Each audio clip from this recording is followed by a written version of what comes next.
and welcome back to ASMR in the Landfill. I'm your host, Today, Trybien. and today we'll be talking Marvel movies. I'm not actually Trybien. I was just trying to jump in on the improvisation. So, what was your favorite Marvel movie?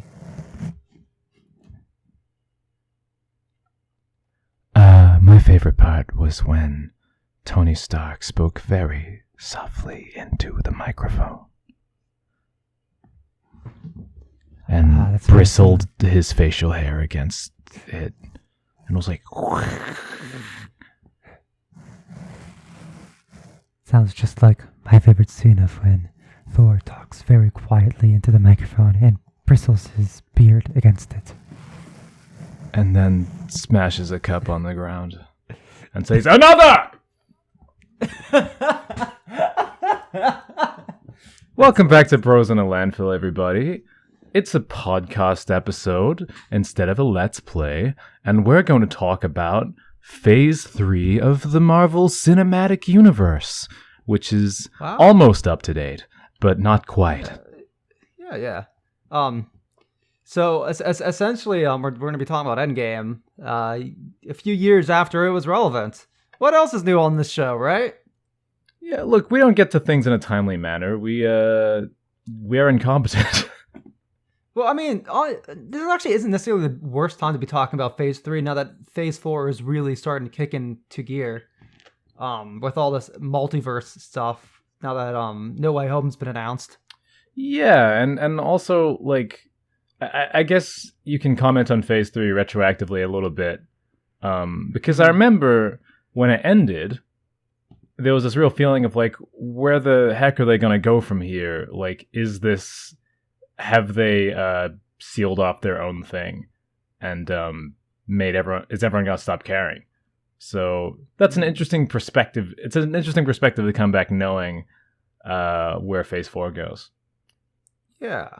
I think one of the cool things about the Marvel how the Marvel phases are set up is that they actually aren't like necessarily capped off by the big finale Avengers movie. There's always that one extra movie that's kind of leads into the next thing. So like, and I think Phase 2 was they finished that off with Ant-Man, like, and then that leads into Civil War, which starts off Phase 3.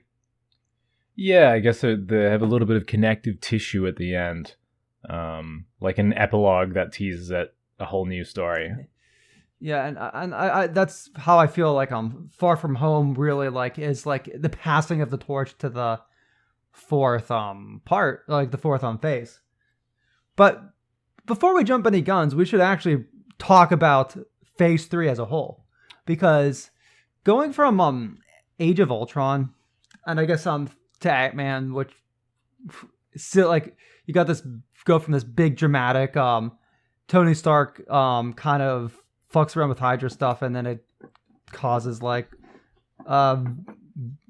chaos in a European country, to LOL, time to do a heist, boys. Marvel heist movie. Yeah, I mean, Marvel movies definitely their subject matter can vary pretty wildly, but the overall tone and presentation of the movies always stays the same. So, yeah. Strangely enough, Ant-Man and what Age of Ultron still feel pretty reasonable next to each other. Yeah. But anyway, I guess we're on Phase 3. Yeah, I was just like kind of like talking like how I appreciate that like Marvel movies can be so wildly different, but still all feel like they belong in the same world.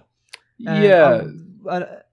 I wanted to go into that because Phase 3 makes a very marked, like a real shift in how the Marvel movies were kind of handled beforehand, in the sense that they really start making it feel more like an interconnected world where all these heroes actually are, rather than these one-shot individual movies that and heroes that come together for the big climax movie. Yeah, I guess they become increasingly more like as if each movie were an episode in a big TV show. Like A grand telenovela. yeah, it's a bit more Game of Thronesy, where it's basically like one movie series with a million different plot threads and characters that all And still I follow the same kind of, energy. And I can't help but feel like the most perfect representation of this is starting off with Captain America Civil War, where they are starting off Phase 3 by putting riffs into the main Marvel heroes, as well as bringing in these new heroes that like introducing all the new heroes that Phase 3 introduces. Right. Well, that has Black Panther and Spider-Man come in, right? Yeah, that's their first appearances in the Marvel Cinematic Universe. Is It's Civil War, and then Ant-Man came out right before that. It's interesting you mention this because I honestly think that the ability to seamlessly interconnect movies and expanded universes is something I think they didn't necessarily nail right away, or Yeah. I think they've gotten better at doing it more seamlessly now, and to have it feel more natural. Well, Civil War, to me, while being one of the best Marvel movies in terms of its like story and characters, it's also very bloated. Like, I think it has a few too many ideas going on at once, and I think it's because they were trying to set up the greater whole, and I think the individual movie suffers a little bit because of that. Well, I think it's a little bit less of the movie feeling bloated. I feel it's actually a bit more uneven, in the sense that I feel like Civil War's biggest problem is that it's a Captain America movie, where I think like it tries this weird balancing act where it's both a story of Captain America and in a lot of ways it's a story of Tony Stark. But because they build it as a Captain America movie and they give Captain America so much weight, there's a lot of other threads that are there, but you don't really get to have a real sense of them. I actually got into like a little debate with my friend over this lately, where like I was like, I feel like Civil War is technically just an Avengers movie, and he was like, no, it's pretty like thematically it's a Captain America movie because of like kind of what's on. I'm like, I guess I see that. But it's interesting that's in question at all. Yeah. No, I think both perspectives are correct. I think in a lot of ways it is an Avengers movie. It is a movie about conflict between.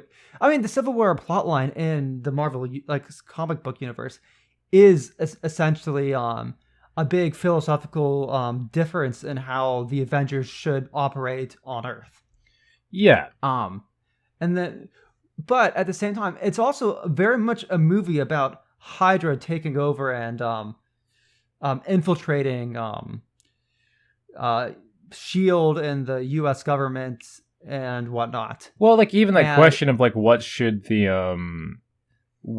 Avengers do or be able to do, or should they have surveillance or whatever? Like that's the kind of shit that Captain America is always grappling with, like his patriotism versus like what that means and that kind of stuff.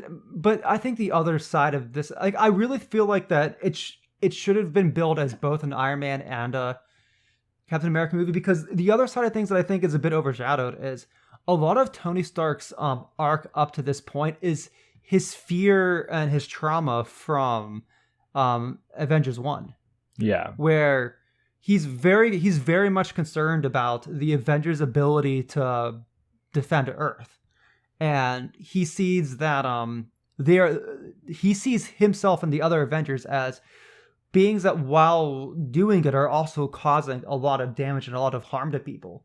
And losing those relationships with governments and potentially not having absolutely no oversight might lead to that future that he fears, that Age of Ultron just further emphasizes to him. Right, and that's hugely important to the movie. So this is a huge movie for Tony Stark. So I think I definitely think what kind of movie, what series this movie is technically in is could go either way. But really, it's kind of like what I was saying, or like this just feels like an episode of Marvel. In my Yeah, no, opinion. absolutely. Yeah, and that's kind of like what I was feeling. I feel like this either could have been split into two movies, one where it was like one from the perspective of Captain America and one from the perspective of Tony Stark, or they could have cut out some of Captain America's stuff and change those from to the perspective of Tony Stark. Like something I think one of the things that would have made the movie a lot better for me at least is if they wrote it more like a thriller where like instead of just showing you, oh, this psychologist is a bad guy that brainwashed like that triggered what's his face is brainwashing from Hydra. Like rather than showing that, we could have seen from Tony's perspective. Like I keep forgetting what Bucky's name is, but like just showing like Bucky the Winter Soldier just completely go on a rampage from Tony's perspective, I think like would have Right. You're saying that the movie, if it just embraced its ensemble nature a bit more, you would have been able to get more pieces of the story that would have backed it up. I think not just the ensemble nature. I think if they made things feel less cut and dry, like by building this Right, as a because Captain it's Marvel, it's always from Captain America's perspective, and so it's easier to take in his way. When in reality, perhaps Iron Man's feelings would be they would be more compelling if you were had a more visceral sense of the damage that superheroes can do. Yeah, well, because they did, and that's the thing. Like at the beginning, they show like very legitimate reasons why Iron Man would be right. For Pete's sake, one of the first scenes in the movie is someone telling him that they kill the Avengers are responsible for killing her son. So it creates that question of who is right. But it throws away all nuance by showing that there's a bad faith actor very early on. Right. Because it is an interesting question, but you're right in that, like, because it's like, oh, there's this guy who's a manipulator. It's like, okay, it undermines the philosophical conflict a little bit. Like, where, like, I feel like the actual manipulator, his arc and his reasoning, I feel like was amazing, and I think that was really good for the story, despite later movies kind of dropping that. Like, oh, it's like just dropping into like, oh, they have beef. I feel like that was actually a very compelling thread I would have liked to see done more, like in the later movies. I think Civil War is one of the. I think it's one of the best Marvel movies still. Oh yeah, no, it is. And I completely agree. It's definitely one of my favorites in Phase 3. And a lot of that goes down to directing, acting, and even like the dialogue. Marvel movies have some of the best dialogue in modern cinema. I'm not sure. I think that it has its moments. I think it depends on which one. Though I will say that they've gotten more consistent. Yeah, I think they're if we're talking about the phase as a whole, I do think like Phase 3 is like I'd say the least spotty Marvel string. Like it's hard to find like a truly whack movie in this list. Because like especially like speaking of freaking Age of Ultron, I found that movie really kind of awkward sometimes. Like some of the banter felt really forced and like committee created or something. I don't know. Well, given my rewatch, because like I rewatched some of them. I didn't watch Phase 1 again. I watched some of Phase 2 and rewatched some of the things that I saw later. And I definitely get where that feeling comes from. Because like Age of Ultron, when I first watched it, when I was in theaters, was kind of like the point of like, I think I'm kind of done with Marvel. But yeah, I think a lot of people felt that way. But actually going back to watching it during my rewatch, I actually had a lot greater appreciation. And to an extent, I kind of feel that Age of Ultron was really when like where some of these strains within the Avengers really started to show, and some of that awkwardness with the banter was less necessarily committee, but more showing that the Avengers wasn't actually Don't this, always get along. Yeah. Yeah, I not even like that. I feel more like I feel like that showing that this is a group of people who were forced together out of circumstance. Like that's certainly a way like to interpret it. And like I totally understand coming back and with the context of the whole MCU being able to see like where they were going with certain ideas in retrospect. But I definitely felt like when the movie came out, yeah, it was well, like I don't know what they're doing that's here exactly. well that's a difficult thing with art, especially long form art, is that things aren't always clear when they come out. Like something can seem bad when it comes out, then later be like, oh, like that was actually pretty good, or on the vice versa, something you think is bad might actually be pretty good. No, yeah, You that definitely. I mean, that definitely happens. I mean, you see that on a. I mean, I see that on a micro scale all the time when I'm making stuff. When I'm halfway through finishing, even if it's just a short form thing, I'd be like, I fucked this entire thing up. And by the time I get to the end, I'm like, actually, you know. So sometimes some things do require perspective. I'll admit that I haven't watched Age of Ultron since it came out, and that was probably like a million years ago.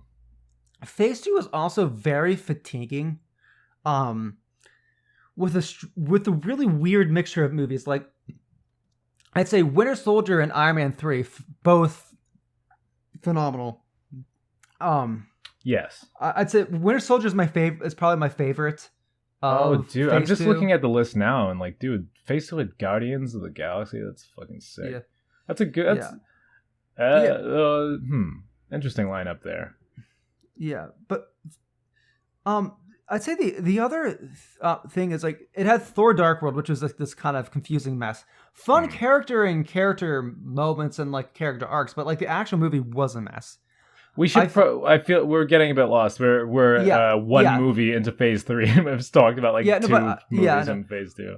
But the thing that I feel like just Phase 2 itself felt very uneven. Where I feel Phase 3 is when Marvel really started to find its cinematic identity. I think it's quite consistent, for better or for worse. I think it's everything feels in line, everything feels in step, and there aren't too many low points in Phase 3. Yep, I feel like, but I feel like Marvel Phase 3 is at its worst when it's too reliant on the fact that it's too reliant on the overarching universe rather than their own individual movies, especially on the movies that introduce characters. So just looking at this, I'd say my my two least favorite, I would say, are Captain Marvel and Homecoming. Now, Captain Marvel, that was we talked about this on the Monkey Ball episode that recently came out. Sure. I think nearly everything in that movie worked except one, it felt super disconnected from the overarching Marvel universe. Like it didn't strike the balance of being enough of its own thing while still being too disconnected. And I feel as I talked before, Captain Marvel, I feel like a lot of her agency and identity is robbed through that amnesia subplot, where she ends up like going from this charismatic, funny, troublemaker person to kind of a hard ass with like that kind of way that female military hard asses are written in media that I sometimes feel like aren't necessarily written like there's a certain like almost like unemotional way that they're written that I'm not entirely fond of. Yeah, well, it makes her like not the easiest character to latch onto as being like, oh, I like that character. Like, I mean, I feel like there's a reason most of the Marvel characters are like quippy and funny or witty or something. Because we latch onto that part of their personality. Well, I guess with a character like Captain Marvel, I guess it's more like she's paired with like one of the biggest personalities in fucking cinema, Samuel L. Jackson, which kind of covers the gap, I guess. Yeah, no, but like I'd even say going from that, like her return in Endgame was also really weird because we have like 30, I think it was like 30-ish years of her out saving other planets. Yeah. And then like and this is more of kind of like a symptomatic thing I'm trying to discuss with Captain Marvel is all of her character development is happening off screen. When she is on screen, she is the most experienced, most capable person in the room. Right. She has like 30 years of experience of being a badass. I mean, she does have her arc in Captain Marvel. Yeah. But I mean, like, but a lot of her arc is, I was tricked into thinking that I was fighting for one side, but that the one side was right, and it was actually the other side. I'm done being tricked. Like it was more her. She always had the power inside. I mean, she's fucking broken at the end of that movie. I don't know. I think her character just doesn't have that much going on. I think it's as simple as that. I can't even think of another way to do her that with the character presented. Well, like that movie is like, I think as a movie, Captain Marvel has a lot going for it. I think it's interesting and fun. Well, I don't think that the character herself is like. Well, and that's the sort of thing that I was like, I feel Captain Marvel's whole arc is kind of learning to rebel against the authority that she once believed in. And I feel like it could have been written in a way where as she was reaching that point, she was letting loose a bit more, like having a bit more fun and whatnot. But throughout the entire thing, like I feel like you kind of start to see a little bit of that at the end when she's talking to her friend's daughter. But you feel like that her growth as like a person who was capable of experiencing emotions and stuff, that's the thing we only get a taste of at the end, and then the next time we see her, it's been 30 years. So like, yeah, we miss out on what could have been her humanizing moments. Yeah, well, and not just that. Like, I do feel like to some extent she has grown in that way. Like, there are moments that like her screen time in Endgame isn't that much, but there are moments in Endgame where she kind of comes off as I'm sure, kind of Doctor Strange-ish in the way where she knows she's the most capable person in the room, and then when other people question it, like when is it Don Cheadle's character, like War Machine? War Machine, like when War Machine's like getting a bit cocky with her, she's like very subtly is like, she's like being like, bro, you don't know what you're talking about. Yeah. Like, and I think that's an appropriate sort of balance given like the extra 30 years of her being a hero and whatnot. Like, I'm throwing 30 years out there. I don't actually know the actual time frames. Please forgive me, audience. Something like that. A handful of decades. But the point remains. It's like you go from her starting to loosen up a bit to she's gone for many years, and now like she's confident in who she is. Right. I mean, I guess like we don't get to see her grow linearly like most of the other characters. And also like we just saw her one movie ago, and then we cut directly to Endgame. I mean, actually, I'd say that's one of the benefits of watching things in timeline order is that like I had this like huge passage of time from watching Captain Marvel to Endgame, and it felt like she's back and more powerful. It's like, well, it's not just that, but like you get this feeling of all that time that has passed in between. Yeah, right. Because when you watch it in release order, it's like they just managed to sneak her in there. It feels like two entirely different characters in order to rescue fucking Tony Stark or whatever. Yeah, I don't think Captain Marvel is an amazing movie or an amazing character. I like the movie. I actually like the movie quite a bit. But I never thought his character was amazing. But I think my feeling on this character is that, like, I think it's fine that she feels like a relatively minor character in the Marvel universe, and like she shows up, helps out in Endgame, and then goes home or whatever. I'm like, I feel like not every character is going to be a big star.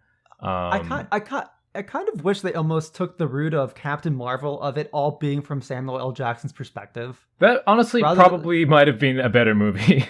Because he has a personality and we like him. Because I could have definitely seen like, oh, like we want Captain Marvel to be kind of like this person, but we understand that she's not going to be the most interesting protagonist.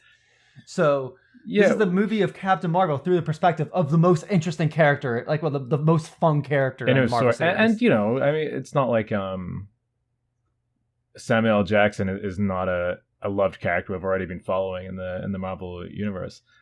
I guess something about Captain Marvel is that like in the world of superheroes, like every individual character has to really has to stand up on their own for some reason, because each of them is a brand in and of themselves, and it's not really the same in I don't know, any other movie you're making. Like there's like some guy called Greg who's like not that amazing of a character but contributes to the story. He's fine, and you don't really have to think about like, could I carry a whole movie off of Greg? You know what I mean? Yeah. But I guess going forward, so this isn't the Captain Marvel podcast. Yeah. So after Civil War is Doctor Strange. Now Doctor Strange is one of the few other ones I actually watched in the theaters, mainly because seeing the trailers, I knew that this was going to be one you wanted to see in theaters. Right, because all the crazy effects and stuff. Yep. Yeah, I think one of the things that makes Doctor Strange is one of those movies that I think is like a solid like 7 or 8 out of 10, where like I don't know, like I feel like nearly everything in the movie is amazing.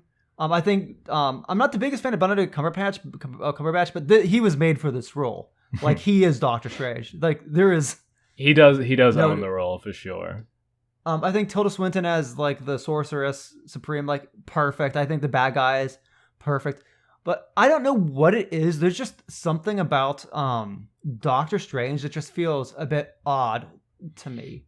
And granted, that might be a bit of the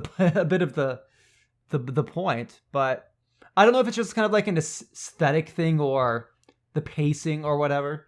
I honestly find Doctor Strange to be like a very like solid but very Marvel movie. like when I think of like the general bar of quality that Marvel managed to hit for like this run, that's kind of where I would set the bar. Like it's a movie that like is stylish, it has its own identity and creativity, and it's funny and all that stuff. But like it also doesn't blow my mind in any particular way, and it also has the classic Marvel problem of having a completely boring antagonist. No, I get that. It's just a very Marvel movie. Where like what kind of world are we in that like the best, like we don't really get like an amazing amazing antagonist until like Thanos. Yeah. And even so I'd say Thanos specifically in Infinity War, not Endgame. Yeah. And then after that, I mean, Endgame isn't even really about Thanos. So yeah, he's just kind of he's kind of not the same character because of time travel shenanigans. Yeah. Like, but also I'd say like there's one movie with a good villain. But funnily enough, I don't think we get like I think the number one best Marvel villain is Mysterio in Far From Home. Like, holy shit.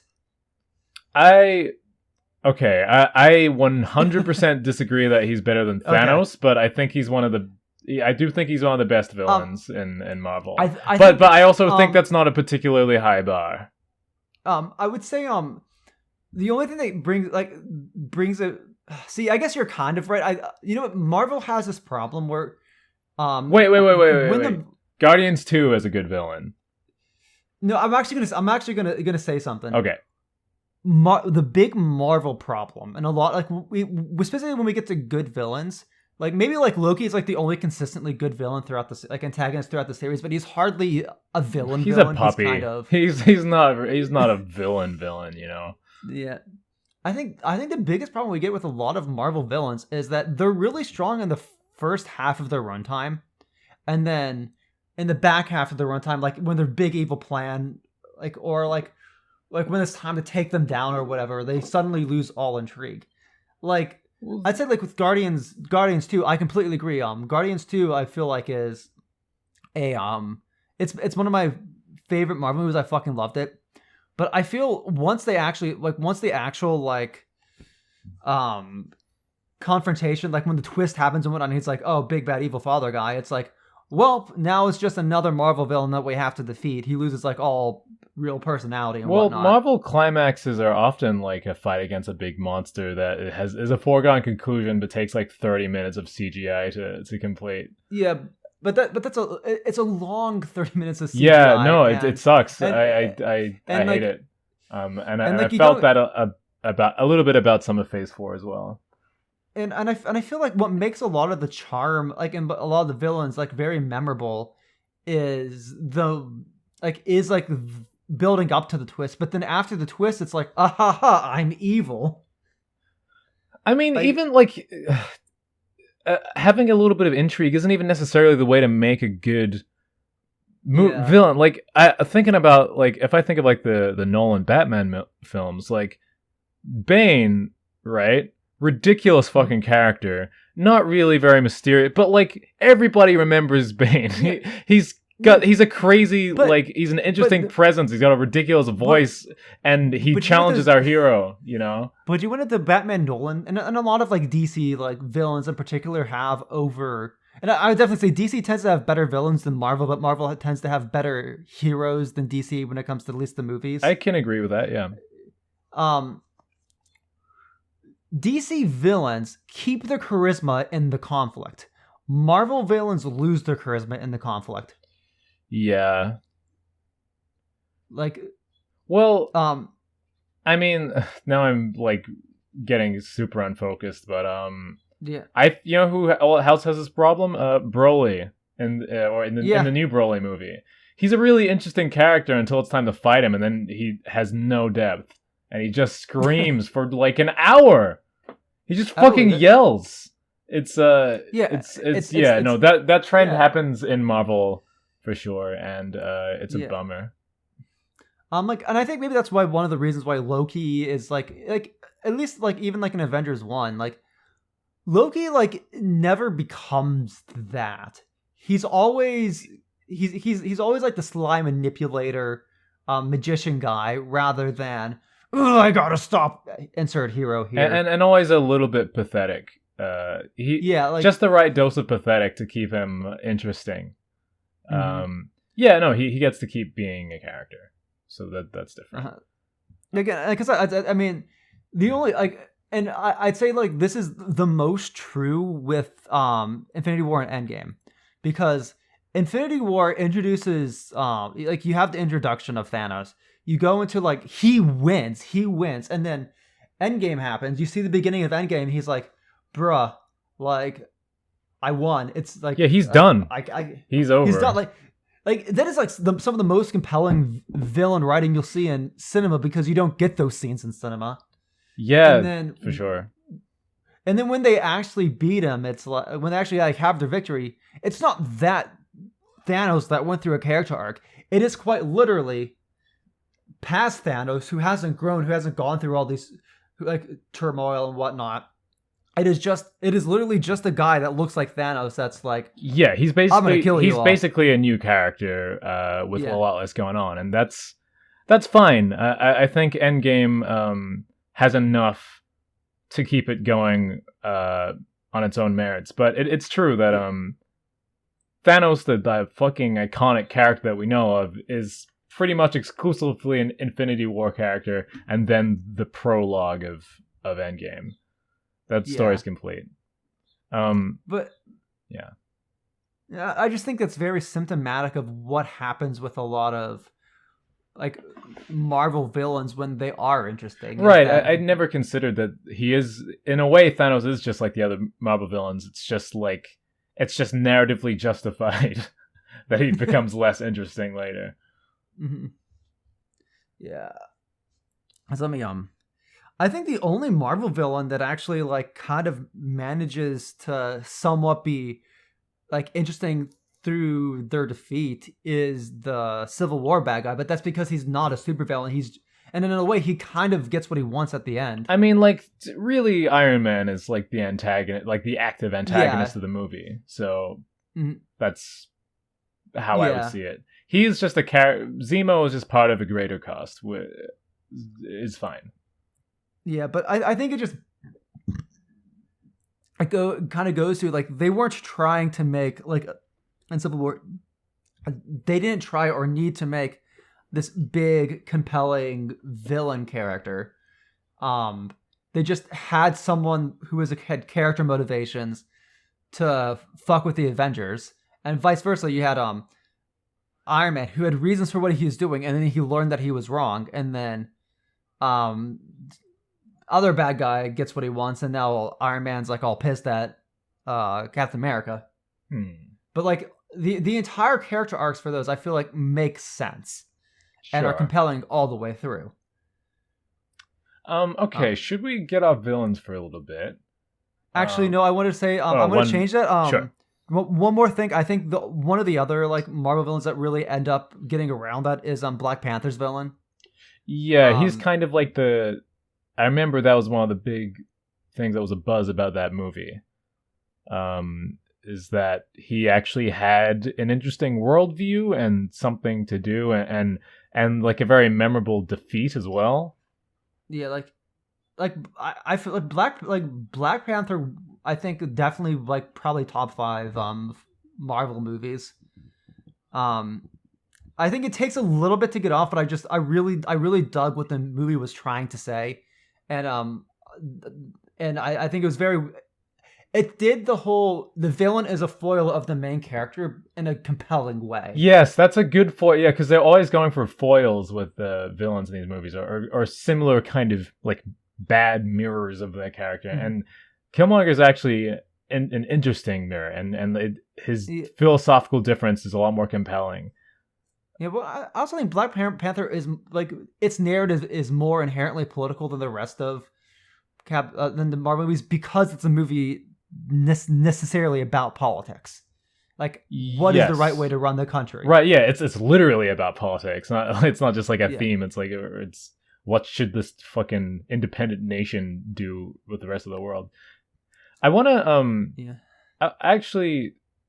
I find Black Panther reminds me of just an interesting pattern I guess I've seen in the Marvel movies where like as much as they're great at as much as these movies are super cohesive, super polished, all fit well together, and by this point have reached a pretty good general level of quality, there is something a bit stifling about having to tick all those boxes, right? And I think everybody's talked about Marvel fatigue over the years, where there's 1,000 movies in Phase 3 that all have similar flows and beats for the most part. And I think it's interesting that Black Panther is obviously has some political ideas it wants to talk about, and to me it feels a bit like it's straining against the molasses of just Marvel. Yes, absolutely. Just convention. And I feel like it wanted to be something more. Yeah, but it still has to be this movie that I guess sells toys or it goes on Cocoa Pops or whatever. And I think that some of the stuff in Phase 4 is starting to get a bit better about stepping more blatantly into, I don't know, having a statement or something interesting to say. But I think this is always going to be a trait of the Marvel Universe that it has trouble doing that. And it's going to be, despite how well put together these movies are, they're always going to have trouble, I think, being seen as a slightly higher art because of their restrictions. It's an interesting kind of trade-off Well, that they make I mean, to keep this universe going as cleanly as it does. Well, I'd say going like even just like talking about movie like having a greater statement, like I would definitely I definitely do agree that a lot of Marvel movies are simultaneously are kind of thematically like resonant with when you're talking about the main characters' arcs. However, when it comes to how they fit in with the rest of the movie, feel kind of hollow. So when like yeah, well, I mean, how hard hitting can Black Panther be? Really about certain political issues? Like it can only. I think it kind of has to pull its punches a little bit. You know what I mean? Well, it's not just that. The other thing you need to consider is the mass international market of the Marvel movies. Yeah. So they need to be they need to be able to make a statement that resonates with as many people as possible without turning anyone off. Yes. So because everybody likes Marvel, like every wherever you are in the political spectrum or wherever you're from, the story's meant to appeal to you. Yeah. So when I look at something like Black Panther, like I think what Black Panther does is it's able to very craftily put together the story about responsibility, like this. What is? Let me take your time. Like, what is your responsibility as a nation to, or as a person, to provide assistance to those who don't have it, and what is the responsible way to go about it? And I think it shows arguments from each side of the issue. And for example, like there is good reason why Wakanda kept all that power and technology to itself, because like there is absolutely no reason for another nation to not come in and kill them and take their resources. Like, there's absolutely no reason for another country to not to do that. Right. Well, they kind of invite conflict even just by existing because of the nature of humans. So, like, the idea of, hey, let's protect our people by keeping the secret does make a lot of sense, especially as like all these other super-powered people around the world start popping up. Yeah. And then on the flip side, like seeing the damage it causes when people are aware of the power you have and they know that you're not helping. So, Killmonger, knowing that Wakanda has the resources to help people like him, and they're not, like, breeds that resentment and that extremism. And in a lot of ways, it becomes a movie about a conflict with these two like different extreme ideologies of extreme isolationism and extreme what's the crap? It's like extreme. I'm trying to think of the word. Extreme friendship, extreme mingling. Extreme. Well, it's not just that. It is more. No, like, I'm sure there's like a nice more, political word for it. Well, because it's more specifically like it's almost like an extreme sort of like nationalism or whatever. Like both. I mean, they're both extensions of nationalism, but yeah. For Killmonger, it is. I am going to go around the world and I'm going to force my people to be better. And if other countries get in the way, I'm going to take them down. Like it is a very like violent and aggressive way of achieving his goals, rather than a completely passive way. Where Black Panther has to sit there and be like, well, if I don't do anything, like there's gonna be more Killmongers that show up, but I've got to like also make sure that I'm not doing anything that's gonna invite trouble upon us. And he eventually comes to that, grows and learns that to be a strong leader, he has to do what he thinks is right, and that is go help the people in the world with his technology. Yeah, and like that, all this text is in the movie, but it's also a movie that is like it is preoccupied with that stuff, but it's also preoccupied with like a really cool car chase, you know, like it can only devote so much time and energy into particular areas. So like, Yeah, I think it but- deserves its praise for like being able to have all those themes and all that kind of conversation within the movie. But like, if someone was directing this movie and it didn't have to be a part of the MCU, like, I wonder how differently it might have turned out. Oh, I mean, you can kind of say that about like any of the Marvel movies. Yeah, Like, actually, I think, yeah, that's just a good example because there's clearly something there that like could have potentially hit harder if it was less tonally consistent with the rest of the movies. I actually think I'm like a good example. I guess two different examples. This is one with Civil War. So Civil War, like the Civil War story is a story about about surveillance and government power and overreach and whatnot. Yes. Theoretically. Well, but the movie isn't about that debate. That debate is just a prop for a movie about the Avengers getting Right, split. because if you're thinking too hard about those conflicts, like maybe some people are going to feel alienated by the conclusion the movie comes to.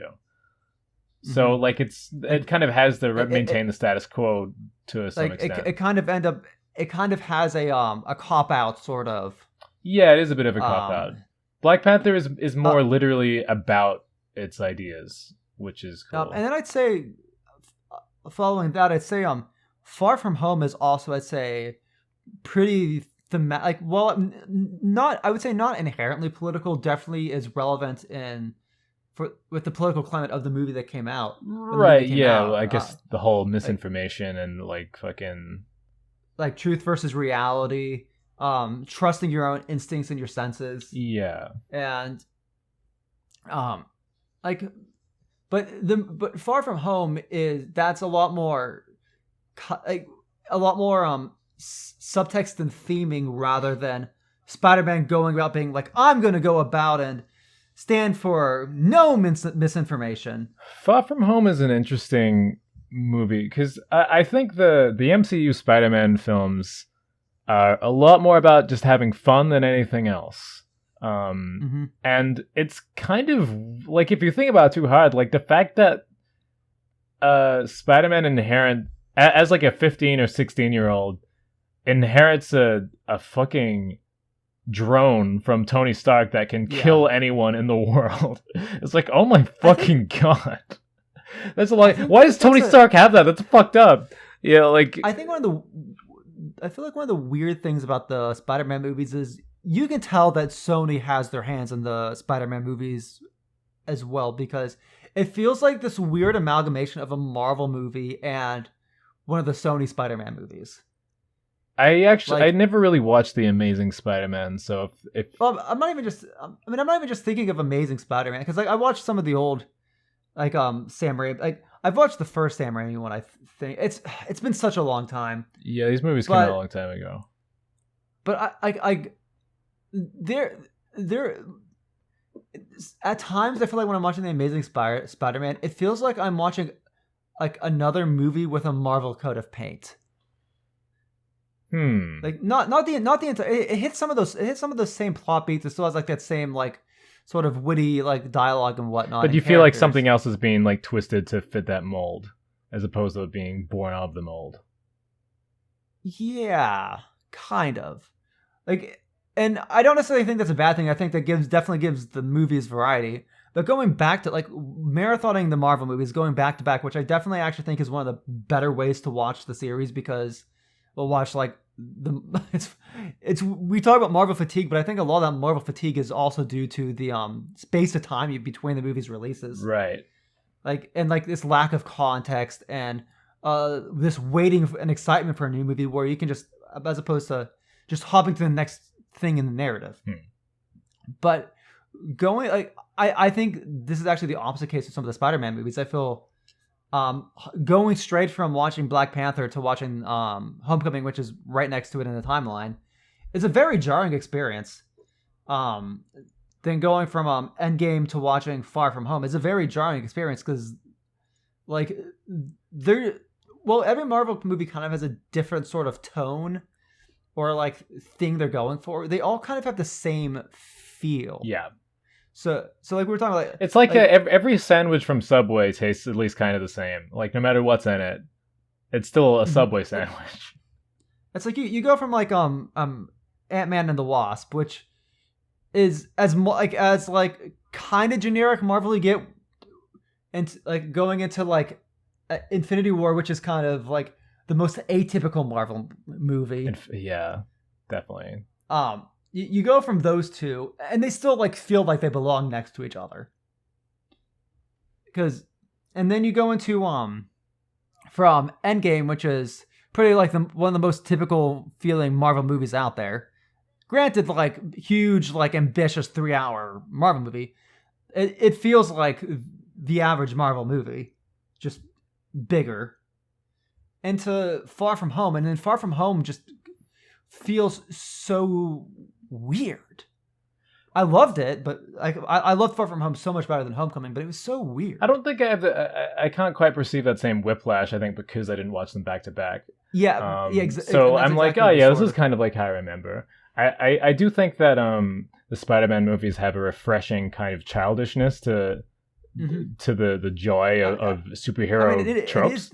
It is the youngest of them. Like none of the other Marvel heroes view like a teenager in high school dealing with these problems. Yeah, well, like in the Spider-Man movies, it's like, whoa, I have superpowers. This is awesome.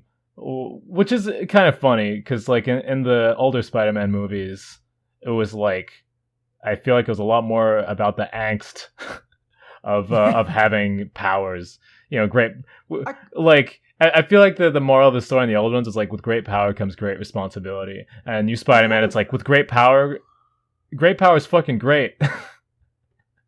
I mean, I feel like at least with the so I'm one of the few people that actually liked the Amazing Spider-Man, the Andrew Garfield ones. Yeah.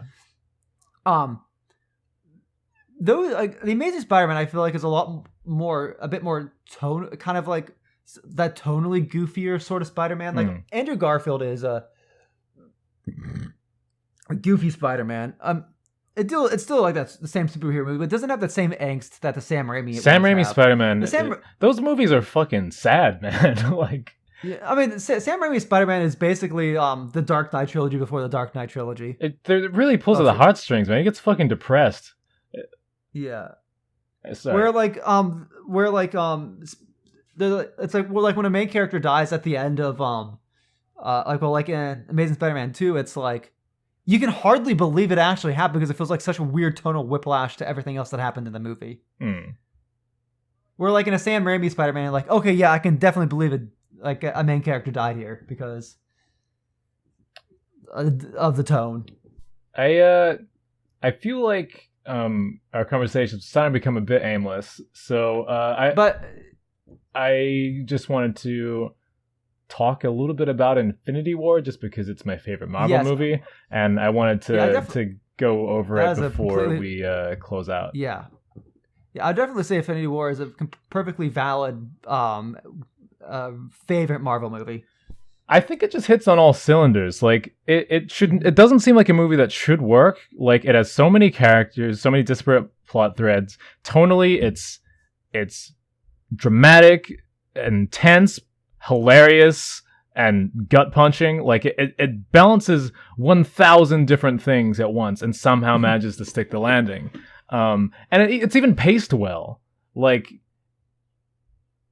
everything feels like it should be in the movie. Like I just have no idea how they did it, but I just find it really delightful. I even like the random bad guys, like that freaking weird kind of like mage looking guy, that old dude. Yeah, I know. He's kind of awesome. Yeah, like it's just every inch of that movie is really, really cool. Pretty much every character gets like an important scene or something to do or some investment in the story. And obviously you can't think about that movie without thinking about the ending, which is like one of the biggest subversions. Iconic. Yeah, it's iconic, dude. It's so shocking, and it completely takes the breath out of you, and then it just ends. So good. Mm-hmm. Yeah, I think Ant-Man and the Wasp I think came out after Infinity War, but going from Ant-Man and the Wasp into Infinity War with the end credit scene of Ant-Man and the Wasp, where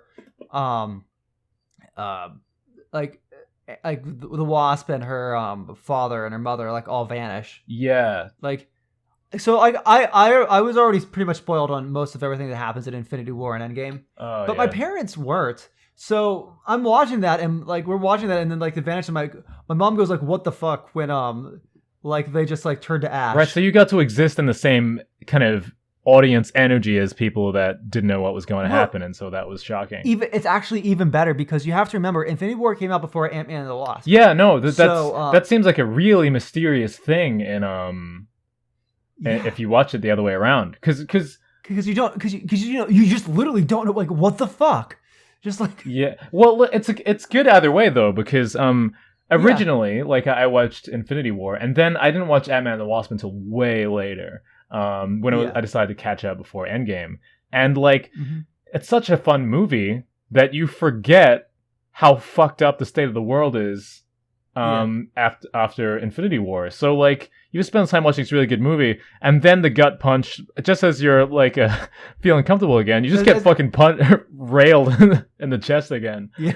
I don't know.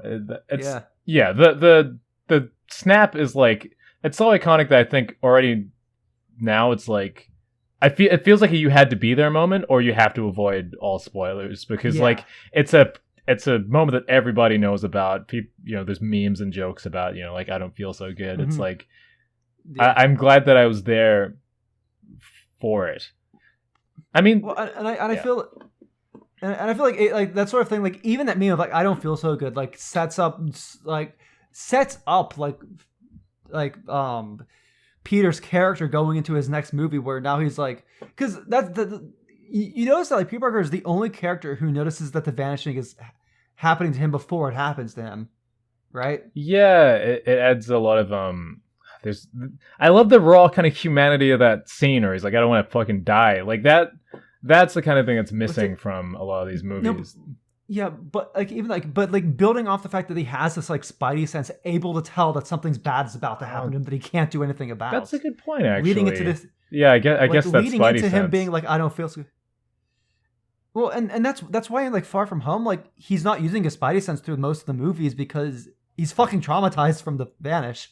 Oh, like if you watch these movies close to each other, I guess you would catch that. Yeah. Actually, I didn't catch that myself. I was watching Easter egg movie like videos after Endgame. That's still clever though. That's really clever. I'm a dirty. You dirty YouTube liar. I actually think like watching those Easter egg, like watching videos going over Easter eggs and explaining stuff, can give a whole nother level of appreciation to just how much detail and thought went into. Yeah, well, I mean, the entire process is so ambitious. Okay. One more thing I'll say about Infinity War that is obvious and been said a million times, but Thanos is great, and I don't think it's just his writing. I think the actor fucking owns the role. So like he just steals every single scene that he's in. Like I think that's another thing about Marvel villains, is that often their performance is just kind of whatever as well. Probably because there's not that much to work with. But Josh Brolin, I think his name is. He's fucking breathtaking in that movie. Well, I think also like having that like seeing the change of his character after he had to sacrifice his daughter, like and just like seeing like him from there, like, and directly comparing that to like him in Endgame, like it just like I think that just shows like why bringing him back in Endgame was just kind of felt kind of crappy, because you gotta like, he had so much character development just in Infinity War. Yeah, well, it's like it's resetting him to a point where he's less interesting. Because I mean, Infinity War, he's kind of the main character of Infinity War, and he develops across the movie, which is another reason why he's a really good character, a really good villain. Yeah, and he also just like breaks the mold of villains, of like stereotypical, I guess kids movie, action movie, cartoon villains, where like it's not just that he has an interesting motivation, but like he's not he doesn't quite boast or say the same kinds of cliche lines as other villains. Like, he doesn't laugh evilly. He's just like, he's kind of quiet and just sort of quite stoically trying to go after his goal, and sorrowful after he kills Gamora. Like, he's I don't know. He's just really refreshing and really really interesting and compelling. It's like he notices that, like, I think I'll just go back. I think one of the most telling scenes for Thanos' character is when he when he pulled Gamora away and he adopted her during, like, when he was killing her planet.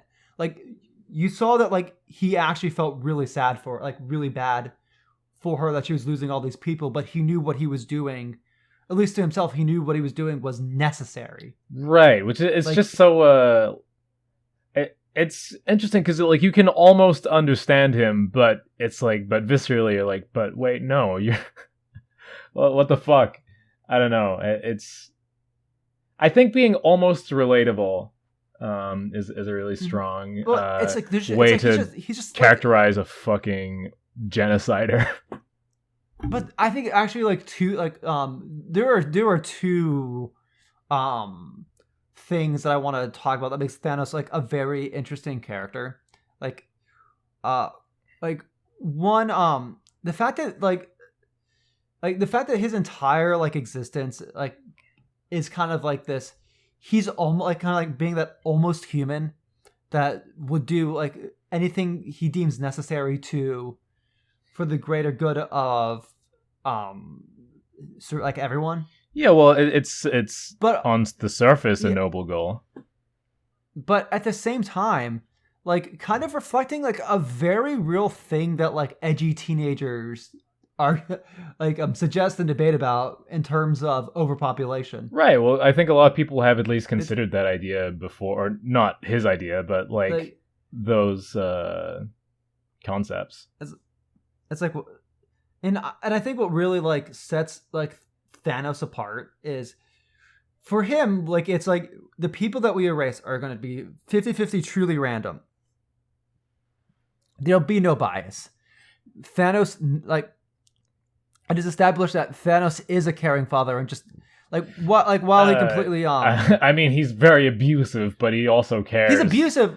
But he's abusive, like, and that makes it frustrating and compelling, is that he's abusive from a caring way, like right. A lot of abusers are like that, and that's what people are like in real life. So yeah, it's like, and they could have very easily just written him as bad abusive father that wants his daughters to do what he wants them to do.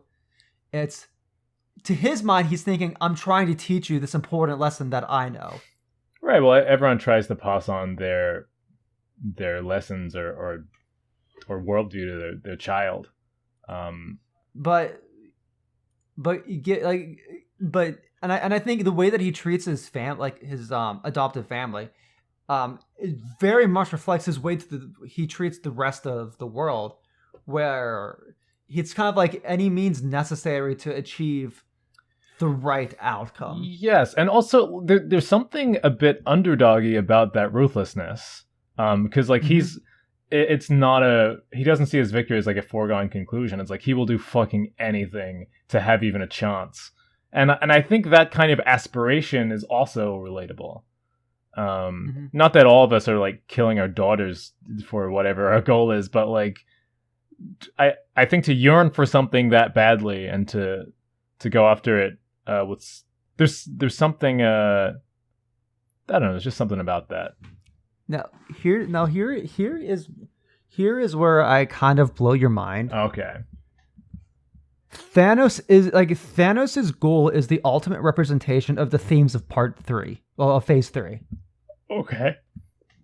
All of Phase 3 involves, like, I'd say, like, for the most part, like, Phase 3 involves people who think they know the way to fix the world through ultimate authoritarian control.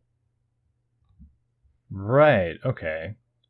Yeah, I guess that does happen. That theme is kind of played with a couple of times, right? So let's and usually through very violent and forceful means. So I mean, Killmonger. That's exactly who Killmonger is. Yes. I'd say with Civil War, they are like the whole concept of the Civil War movie is you have this government body trying to force the heroes into following their thumb, and then Captain America's fear is they're going to force us to do things that we don't want to do. Yes. Like or force, like we're not going to be able to say no when they tell us to do something awful. Yeah, no, there's definitely this authoritarian power versus freedom thing going on. Yeah.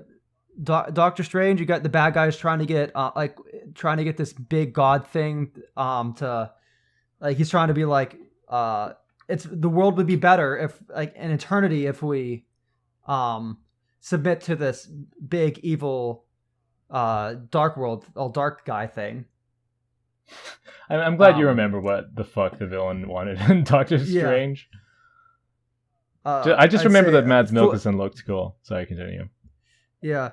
Thor Ragnarok, you have she's like literally we need to become we need to return to our roots and become the powerful authoritarian government that's going around taking over other places like we used to in our great days. Right. Captain Marvel, literally the Kree are an authoritarian invasive race. Well, fuck. I mean, Far From Home, right? I mean, he's pretty much trying to control. It is a character who will, by any means necessary, to protect his family. Yeah. Which directly parallels Thanos is by any means necessary. I will protect life, even if it means I have to wipe out half of it. Okay, this is. I feel like we're beginning to run to the end of most of our conversational threads here. Yeah. I did, but thank you for blowing my mind with the cohesion of this phase that I did not see. Oh, I get one more thing. Guardians of the Galaxy 2. The father guy thinks like literally like invading other planets through through these plant things, like trying to expand his own whatever. He's a bit more complicated, but it's the same thing. He's like a god who thinks he knows what's best. Daddy for everyone. knows best, kind of. Yeah. I just wanted to talk a little bit about Ragnarok, just a little bit. Mostly, I just want to talk about how I like Korg because I just love that. For me, like I guess everyone loves that character for his interesting personality and voice. But that's what people sound like in New Zealand. Like lots of people, like really, yeah, people like that's like the Maori accent. Like I'm Maori, but I'm pod Maori. You're also bastardized by talking with people online. Yeah, from the internet. But also like my mom's accent isn't she doesn't have that much of an accent anyway. But like, yeah, there are people that sound like Korg all around. It's not just an entire made up alien accent. That's what Maori people generally sound like. And so like, and you don't usually see depictions of Maori in media, and it's certainly not in the Avengers or like a huge blockbuster movie like that. Like, the only other real example I can think of is in Far Cry 3. All the NPCs have that accent. Which is super, super bizarre for me. So I just thought it's really cool that Korg is such a loved character, and he's really funny. Having people that sound like my uncles or cousins in the Marvel universe is just really cool. And also Taika Waititi is very cool and funny. Nice. I was glad to see Korg back in Endgame. Yeah, playing Fortnite. Yeah. That was just like them playing Fortnite was just one of the most bizarre like things that like It's one of those things that felt a little too real, if you know what I mean. Yeah. Like, Well, it's funny just seeing something from real life being referenced in these movies, even though because I guess it's like I guess Fortnite exists in this world. Then like I guess all the Marvel characters exist in Fortnite in the Marvel world? You know what I mean? I don't. Can you get I the don't. fucking Thor on the season pass in the universe of the Avengers? These are the questions that keep me up at night. Yes. This is being brought to the landfill. Dreaming off.